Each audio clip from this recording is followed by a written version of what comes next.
Bom, e para falar sobre isso, a gente conversa aqui no nosso estúdio com Alex Stroutbeck, ele é consultor imobiliário. Tudo bom, Alex? Bom dia, Raquel, tudo bem? Oi, Alex, bom dia. Bom dia, Luciano.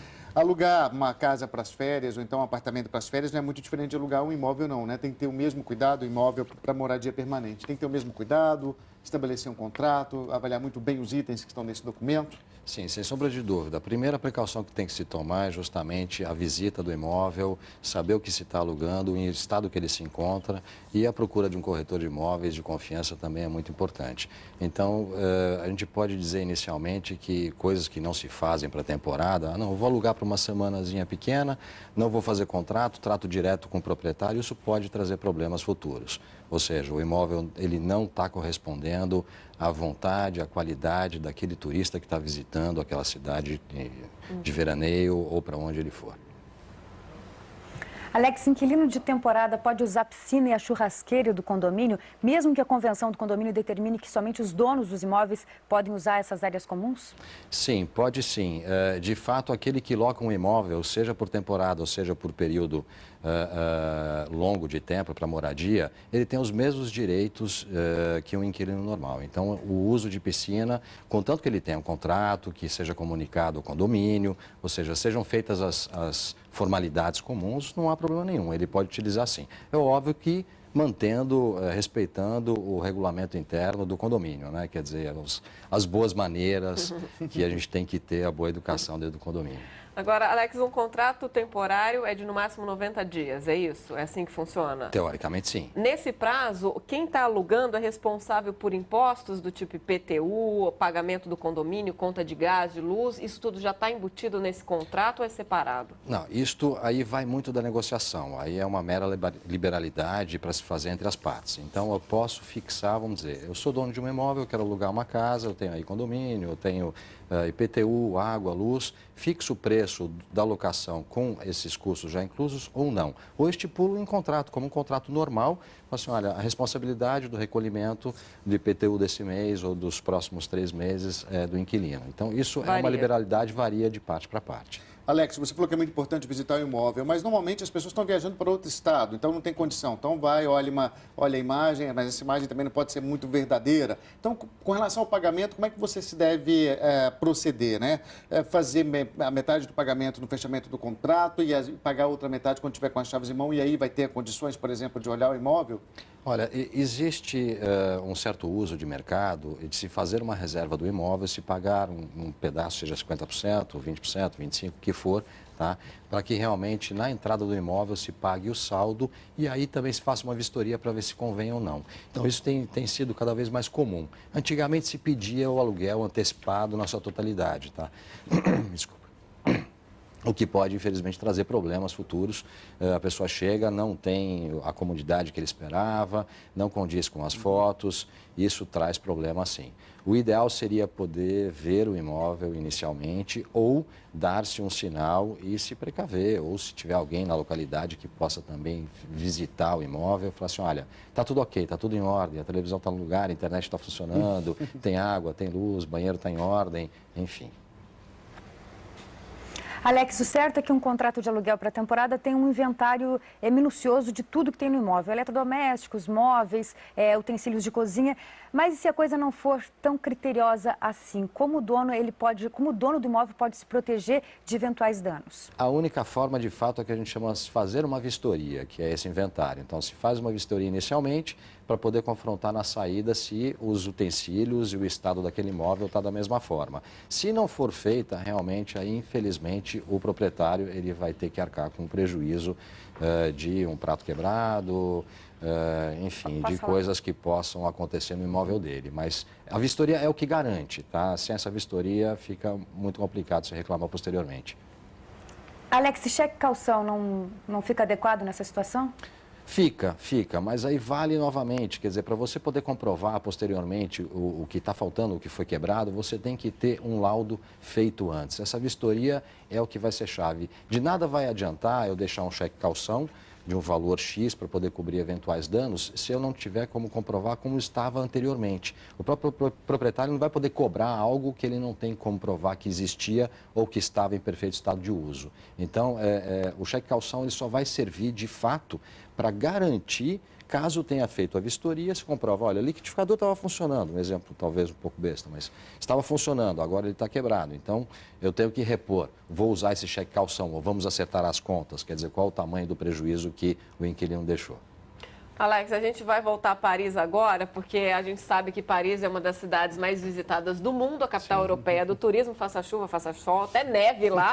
A capital francesa recebe visitantes no ano inteiro, todos os dias, né, Joana? Como é que funciona essa questão, esse mercado, na verdade, dos aluguéis por temporada por aí? Olha, alugar por temporada aqui é um ótimo negócio, Raquel. Afinal, como você disse, Paris é não uma das cidades, mas a cidade mais visitada do mundo, recebe 27 milhões de turistas por ano. Obviamente, tem muitos hotéis, albergues, mas eles estão, em geral, sempre cheios, com preços diretamente proporcionais aos índices de ocupação, ou seja, extremamente elevados. E o problema é que a qualidade nem sempre está à altura do valor da diária. Então, cada vez mais viajantes preferem esse tipo de aluguel, né? E pelas estimativas da prefeitura, aqui há cerca de 20 mil apartamentos disponíveis na capital francesa para estadias curtas, né, que você pode alugar ou em agências com profissionais ou diretamente com os proprietários. Em geral, eles publicam anúncios em sites especializados. O principal deles aqui se chama Homely Days. Eles postam fotos com resumo, né, com as principais características do imóvel, localização, o tamanho, a quantidade de quartos, as benfeitorias do prédio, preço, período de disponibilidade, enfim. E aí você pode fazer uma busca, coloca o bairro onde você gostaria de ficar, o valor que está disposto a pagar, quantas pessoas vão se hospedar, as datas da viagem, né? E também existe um sistema nesses sites de notas. As pessoas podem avaliar a estadia para que os próximos locatários saibam se aquele lugar é bom mesmo, se as coisas funcionam, se o proprietário é sério. Então, isso ajuda você a ter mais confiança, né? Porque para quem está longe, em outros países, sempre existe uma certa insegurança, as pessoas ficam com o pé atrás, né? Até porque, na maior parte dos tempos, você tem que fazer um depósito, em geral, de 30% do valor do aluguel para garantir o apartamento quando você vier. Então, tem muita gente que fica com um pouco de medo, né, de botar aquele dinheiro, chegar lá, não ter o apartamento, mas normalmente funciona. Alguns sites, inclusive, oferecem um seguro em caso de problema. Então, é uma opção que cada vez mais turistas estão realmente preferindo, principalmente os franceses, que já fazem isso há muito tempo, franceses de outras regiões. Isso é muito comum aqui. Normalmente as pessoas alugam por uma semana, né? Normalmente a estadia começa num sábado e termina no outro, mas dá para alugar por dia, por mês. Claro que o preço diminui, né? Quanto maior for o período da estadia. Então, realmente é um sistema que funciona muito bem aqui. Também as agências que oferecem esse tipo de serviço, aí é um pouquinho mais caro, mas aí você realmente tem a segurança, a certeza de que o apartamento vai estar ali disponível e vazio, com as chaves à disposição quando você chegar. Tem normalmente uma pessoa que vem no fim para fazer a faxina, porque o que acontece muito aqui é que quando você aluga diretamente com o proprietário, você mesmo tem que limpar antes de sair, deixar tudo assim tinindo, né, para o próximo locatário, Joana, justamente para evitar uma faxina. Eu queria aproveitar esse aspecto da segurança que você disse aí e também para colocar, além dos sites, como você já informou, aqui no Brasil já existe uma movimentação em redes sociais, pessoas que se cadastram e acabam se cadastrando e vendo apartamentos cadastrados no mundo inteiro, ou então quartos, né? Primeiro, essas redes sociais realmente funcionam? Qual é a segurança que você percebe delas aí na Europa? As pessoas realmente recebem bem? E para onde reclamar, né? O brasileiro que vai viajar e depois acaba encontrando um produto que não é muito adequado. Para quem reclamar depois que está fora do país? É complicada essa situação, porque realmente você faz uma transação diretamente com o proprietário, então funciona muito na base da confiança. Por isso é importante escolher um site maior, mais sério, ver as avaliações. Normalmente por estrelas as pessoas dão ou estrelinhas ou uma nota sobre 10, né? Dizendo o que eles acharam do lugar, se a localização é boa, se o proprietário é sério, se estava tudo limpinho, tudo funcionando, mas realmente não tem muito o que fazer. Se você tomar um golpe, você pode reclamar na polícia, mas dificilmente alguém vai poder fazer alguma coisa por você. O máximo que acontece é ter que procurar um hotel. O risco é que aqui em Paris, muitas vezes, eles estão lotados, né? Mas, em geral, se a gente faz esse aluguel por um site sério, normalmente funciona. E também tem sites de agências especializadas que, como eu disse, custam um pouquinho mais caro, mas aí você tem a certeza de que quando chegar o apartamento vai estar lá te esperando, né? Inclusive tem um brasileiro aqui que aluga apartamentos, a gente até fez uma matéria sobre isso para o programa Mundo SA e ele tá sempre cheio de clientes, as pessoas adoram porque normalmente são apartamentos bem localizados, né? Tem essa vantagem, né, de você poder se sentir em casa numa cidade que não é a sua, não precisa ir sempre comer num restaurante que custa caro, você pode fazer umas comprinhas. Aqui em Paris a gente sabe que é a pátria da gastronomia, então tem coisas deliciosas, você desce, vai até a padaria, compra uma baguete sensacional, um queijo, um vinho, pode jantar em casa, é uma delícia, fica mais em conta, e você tem essa sensação de viver como um verdadeiro parisiense, né? Então isso também não tem preço. Sem dúvida, né, Joana? É o que todo mundo que acho que vai para ir para Paris quer, né? Viver como um parisiense, pelo menos por uma semaninha aí, que é o contrato básico aí do aluguel, né? Obrigada, Joana, mais uma vez, por ter participado aqui com a gente, da edição das 10.